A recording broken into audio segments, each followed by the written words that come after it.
quand Andy Maillet-Pressoir est arrivé avec l'idée du programme de médias journalistes, lui, ce qu'il disait, c'est que le monde des médias semblait fermé justement à la diversité. Et là, je vais le citer, il a dit, c'est quoi ce monde-là? Pourquoi personne me ressemble? Avez-vous vécu cette même impression-là en début de carrière? Ben, c'est sûr que quand j'étais petit, il y avait, je pense que le seul exemple, les gens étaient comment tu ressembles à Norman Brathwaite. Puis Il y je avait... pense que c'était le seul Mm. exemple de personne de couleur qu'il y avait à la télévision.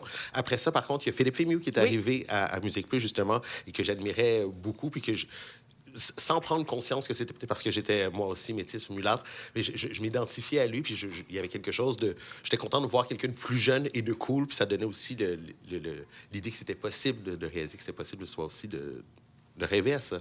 Et oui, et d'y accéder. Est-ce qu'on devrait aussi travailler un petit peu plus sur la couverture culturelle plus inclusive par Absolument. rapport aux sujets couverts? Pas juste les gens qu'on voit à l'écran, mais les sujets qu'on couvre. Absolument. Je pense que c'est quelque chose qu'on gagne, plus on a un grand spectre de connaissances. Comme vous le disiez, c'est la complémentarité, c'est la diversité qui fait notre richesse. Et ça, c'est un combat qu'on a chaque semaine, d'essayer de...